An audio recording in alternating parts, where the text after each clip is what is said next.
Olá, um prazer, uma alegria. Muito obrigado, Cristiana, por estar aqui comigo, por estar aqui conosco. Prazer é meu. Bem-vinda, bem-vinda. Por isso, Cristiana, nós combinamos alguma coisa e outras vão surgir à medida que a gente conversa, à medida que a gente interage, está certo? Você está aqui perché eu te convidei, você está aqui perché você aceitou, é evidente, obrigado, está certo? E, vamos dizer, o assunto, entre aspas, principal, o que me chamou a atenção quando a gente se conheceu e quando tivemos a oportunidade de dialogar um pouco, é a contação de histórias. Contação de histórias. Que não é aquele negócio contar histórias, mas uma coisa profunda, estruturada, profissional. Risgata a palavra que eu já disse, profunda, mas também leve, que pode ativar um monte de coisas, está certo? Contação de história, eu imagino que vem de você, vem de dentro de você, vem daquilo que você é. Pode ser que vem do seu propósito, mas também vem de uma formação rigorosa, está certo? Acadêmica, profissional, está certo? Que gostaria que você explicasse um pouco para nós, mas não com profunda formalidade, mas mesmo mostrando como tudo isso, que eu enxergo desta forma, vamos ver se é isso mesmo, como tudo isso se integra, interage para você ser a Cristiana contadora de histórias, ok? Você tem uma graduação em ciências sociais, você tem um mestrado em educação e você também tem uma formação, não? Técnica como atriz. Conta para nós, por favor. Conta, por favor. Tem uma frase de uma estudiosa, acho que ela é americana, ela chama Ruth Sawyer. E ela fala assim, todo mundo conta uma história, mas é muito difícil ser bom contador de história. Qualquer pessoa pode contar uma história, mas é tão difícil ser bom contador de história. É um exemplo para mim muito evidente de que o simples não é fácil. O simples não é fácil. E para a gente chegar no simples, para contar a história bem, a gente precisa primeiro considerar a contação de história uma arte. Eu, de verdade, acredito que a arte está aí no mundo. A arte é uma das linguagens humanas.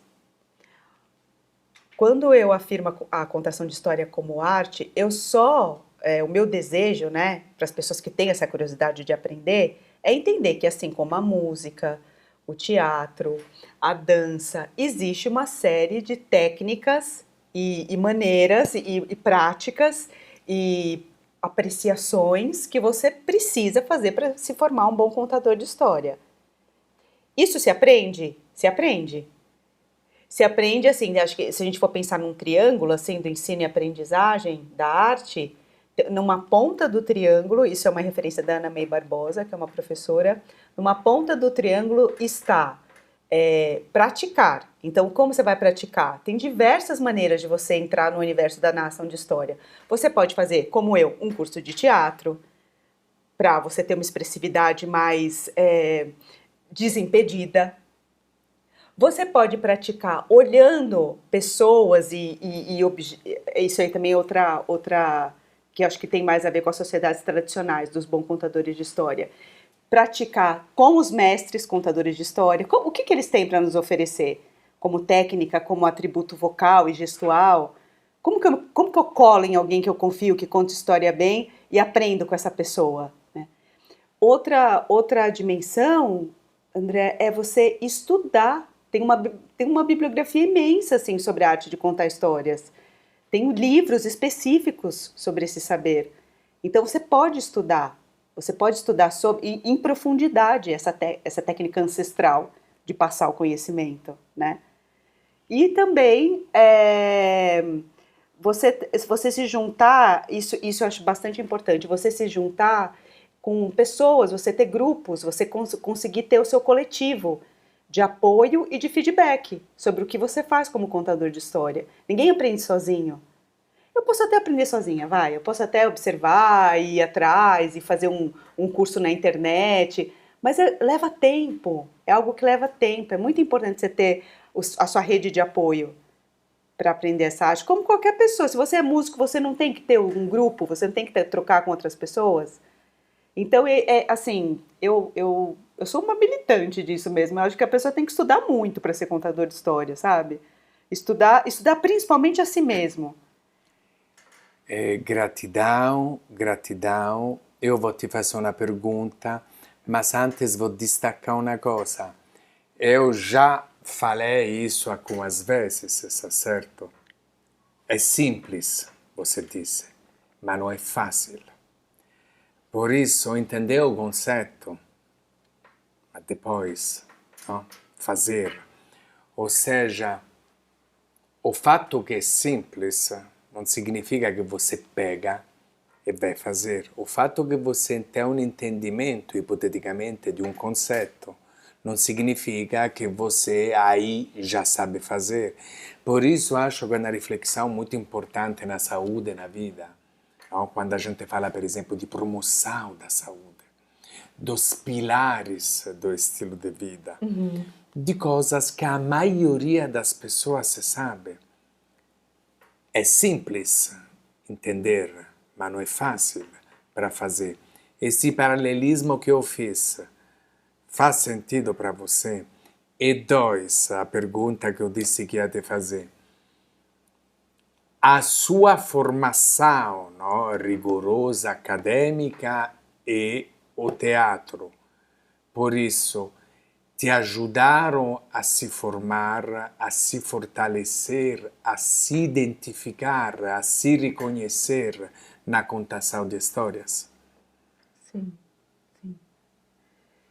Tô presa um pouco no que você falou primeiro, né? Sim, Nessa... no simples, no... Isso, no simples e também você fez um paralelo com a área da saúde, né? Eu acho que tem tantas coisas que levam uma pessoa a ser um bom profissional na área da saúde, assim, parece, quando a gente, eu não sei como é que é a faculdade de medicina, eu nunca estive numa, mas as chamadas soft skills, que hoje a gente fala Sim, human skills, sim, né? sim.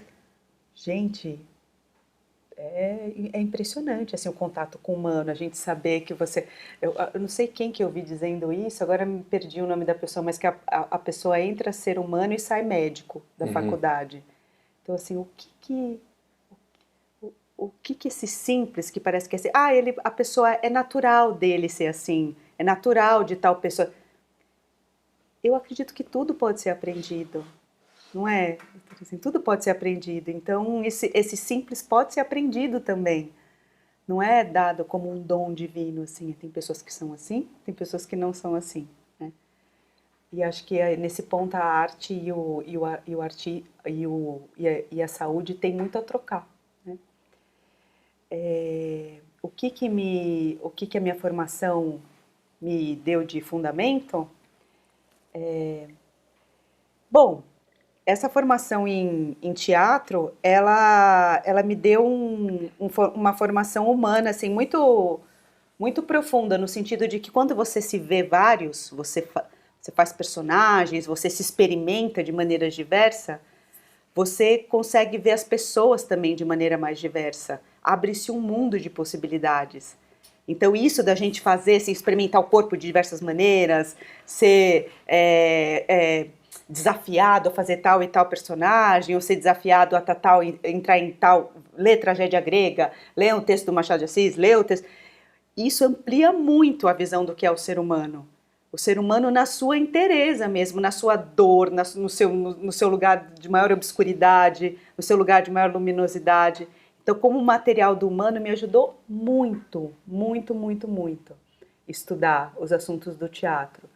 E as ciências sociais, ela Eu agradeço muito de ter feito. Até às vezes meu filho me pergunta, mas mãe, você não usa muito, né, ciências sociais?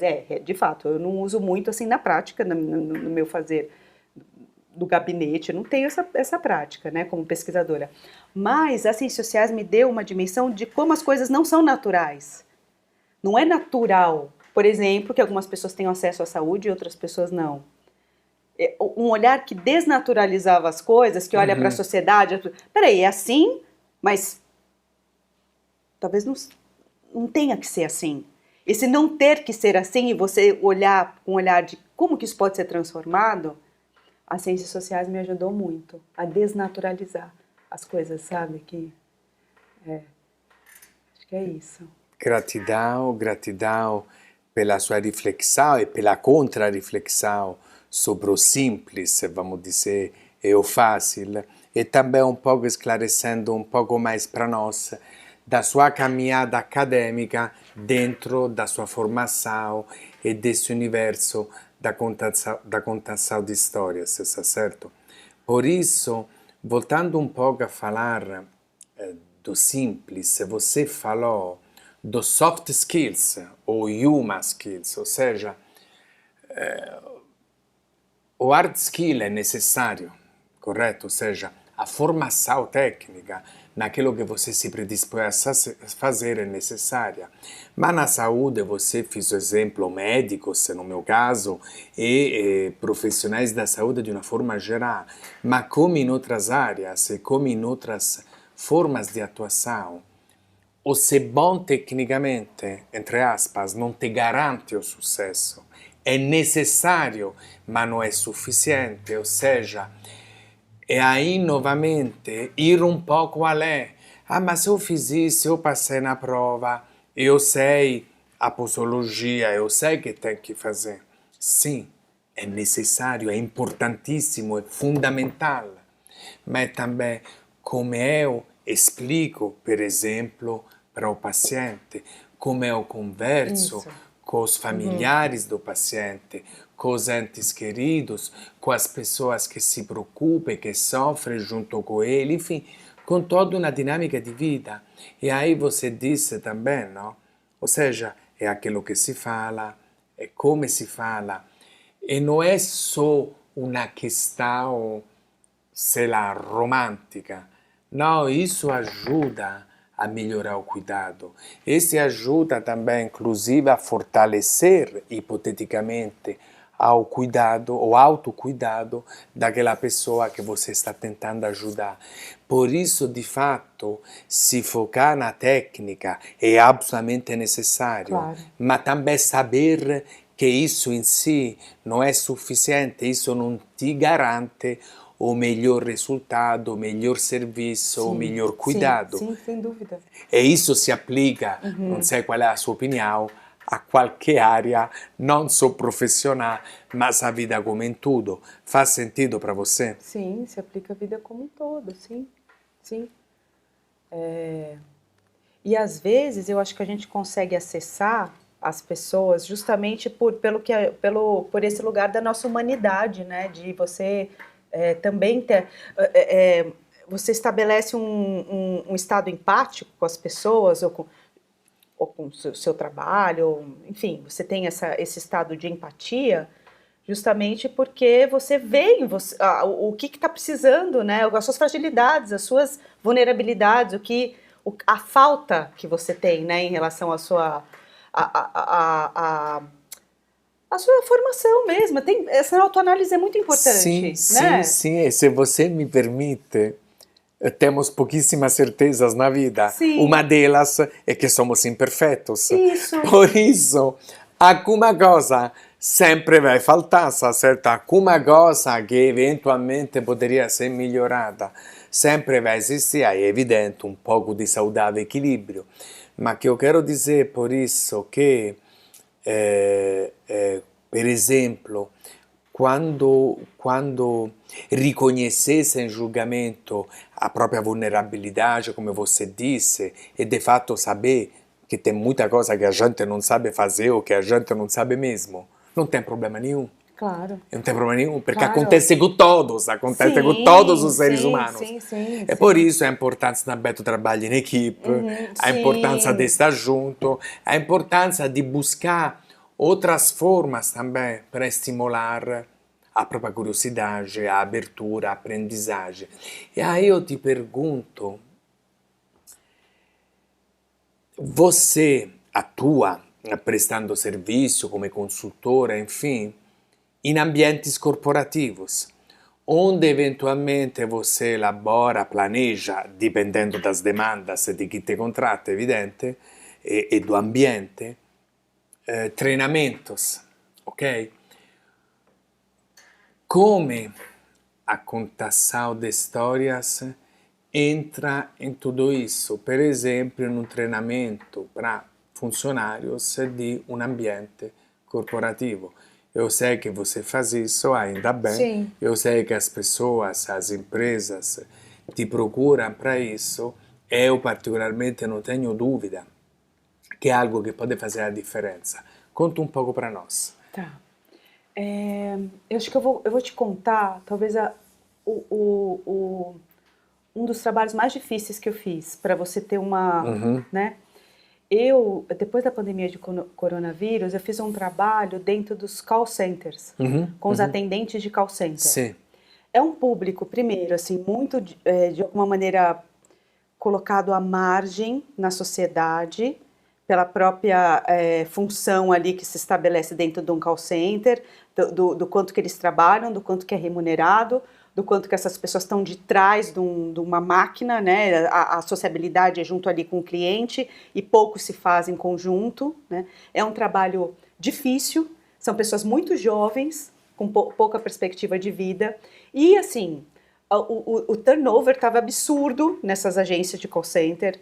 Estava acontecendo uma coisa muito difícil, assim, de colocar as pessoas para socializarem seus sentimentos, seus propósitos, seus desejos, enfim, o clima estava péssimo, já é péssimo. E aí nós entramos para fazer um trabalho com arte e cultura, e quando a gente chegou, assim, a cara que olharam pra gente, André, era assim, mais um treinamento? Vocês estão de brincadeira. Vocês estão de brincadeira que eu vou ter que seguir um protocolo aqui que vocês estão chamando de humanização. Que humanização? Nossa, a cara dos jovens, porque jovem não... Não sei se você está em contato com essa geração, mas assim, não tem, eles não adoram a pílula, né? Então, aí a gente falou, bom, vamos fazer o que a gente veio fazer. E começamos a fazer um trabalho com histórias. Primeiro, as histórias metafóricas, as histórias da fantasia. Vou contar uma bem pequenininha. Sim. Era uma vez uma neta que, quando ela olhava para a avó, ela tinha uma admiração profunda. O coração dela batia forte porque ela via naquela mulher uma pessoa encantadora, uma pessoa forte, determinada, que tinha generosidade pulsando assim dentro do corpo dela inteiro. Ela tinha um olhar brilhante. E ela dizia assim, vó, como que você é tão maravilhosa, vó? Como que você é essa pessoa tão linda? Aí a avó, ai, minha neta, eu acho que são, sei lá, boas escolhas. E aí ela disse, boas escolhas? Tá bom, vó, mas então me diz, como é que a gente faz boas escolhas na vida? E a avó, eu acho que é experiência. Se você tem experiência, você faz boas escolhas. Ô vó, mas como que eu ganho experiência? Como que eu sei que eu tô ganhando experiência? Ao que a avó respondeu, más escolhas. Então, por exemplo, eu chego com essa história, assim, aí o que acontece, André? Eu já começo a perguntar ali pro grupo, quem tem vó, o que entendeu da história, como que essa história chegou, boas e más escolhas. Então, veja, através da história, a gente começa a falar da história para falar de si. Aqui, meu querido, a gente já cria um campo comum. Eu e você estamos na mesma página. Estamos com uma história aqui. Vamos conversar sobre essa. Eu contei uma história pequena, a gente contou um monte lá. Mas é isso, conforme elas vão falando da história, vão falando de si, vão se abrindo. E aí a gente passa para o primeiro módulo do trabalho, que é autoconhecimento. O primeiro módulo, autoconhecimento e trabalho pessoal. Trabalho de escuta de si, né? Então, nesse primeiro módulo, o que a gente põe as pessoas para fazerem? Contarem suas histórias. Só que não é assim, me conta a história da sua vida. Tem todo um proceder para a pessoa chegar na história mais significativa. A história do coração, a história que, ao ser partilhada, vai criar um campo de pertencimento.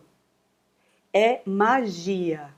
Magia no bom sentido. O que acontece ali ninguém explica. Quando as pessoas se dispõem a falar numa roda de histórias, de coração para coração, o que acontece ali em termos de formação de vínculos robustos, de reconhecimento das suas falhas, reconhecimento das suas faltas e das suas fortalezas, é impressionante. E aí acabou aquele clima de resistência. Atravessamos a ponte que a gente falou, né? Atravessamos a ponte. Eu saí de um lugar que dava no abismo, e eu tô chegando agora no outro. Tem alguém aqui, eu tô falando com esse alguém, com o coração dele, né? Então, e aí depois disso, depois desse trabalho com histórias de vida, a gente conseguiu chegar aonde? No mundo do trabalho. Só que eu não vou logo falar do mundo do trabalho de uma maneira protocolar. Gente, vamos lá, tem um atendimento humanizado. Tem que falar bom dia, tem que fazer não sei o quê, tem que fazer... Sabe, você trata coisas que são soft skills como hard skills. Um passo a passo, um manual de uso para o ser humano. A gente é mais que um manual de uso, né? Então é isso, as histórias elas vão trazendo essa dimensão assim em cascata, sabe? E aí depois a gente consegue falar do mundo do trabalho. Eu poderia ficar aqui horas contando desse trabalho para vocês, mas eu acho que a gente não tem tempo, então só para você ter uma ideia. Acho, no mínimo para mim, e espero para quem está nos acompanhando, acho que você conseguiu transmitir muito bem, até de forma emocionante, certo? Me emocionei.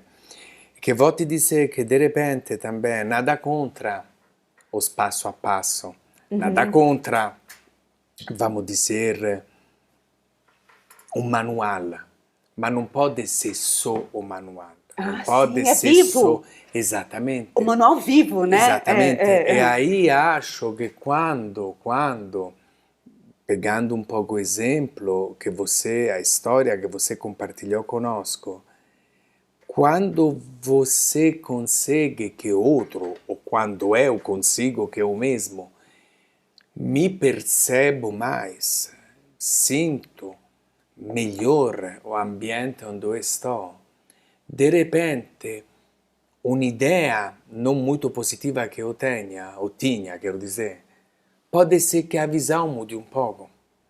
Pode ser que il ranço, que la cosa negativa para o ambiente de trabalho, que de repente é bastante desafiador, mas pode ser que eu tenha um novo olhar, pode ser que ressignifique um pouco mais também o meu mal-estar, o meu não gostar de determinadas coisas, e de repente valorizo mais aquilo que eu faço, porque de repente eu não vou fazê-lo exclusivamente de uma forma mecânica, automática, mas de repente eu vou perceber um pouco mais a importância que tem fazer aquilo, naquele atendimento. Isso. Que pode ser parecido, mas que nunca vai ser igual. Naquela explicação, naquele suporte que eu dei a um cliente, mesmo sendo uma reclamação. Óbvio que tem situações que são bem desafiadoras, e a pessoa também pode sofrer com isso. Mas, de repente, valorizar um pouco mais aquilo que você faz, acho, através do exemplo que você compartilhou, eu acho que pode ser transformador. E aí, como você disse, não é só porque eu repeti aquele script que ele já conhece, mas porque, de repente, a gente olhou aquela norma, aquela regra, mas de outra forma, e a gente viu que podia ser um pouco mais proativo, que podia participar um pouco mais, que podia sentir mais a minha participação no processo. E aí eu me torno mais ativo e menos passivo. Vejo que você está sorrindo, vejo que você está concordando. Sim, sim. Por isso pode ser transformador. Sim. Pode ser transformador. E não é por isso colocar romantismo em uma coisa chata, mas é ativar o poder da pessoa e sentir que a gente pode, mesmo em situações desafiadoras, ou de repente não muito glamourosas, que na vida é tudo relativo, e a vida é um flash, está certo? A gente pode dar o melhor de si, e isso eu me sinto melhor, e pode ser que o outro, no caso, também se sente melhor, posso fazer a mesma coisa, mas de um jeito mais prazeroso. É isso. É isso.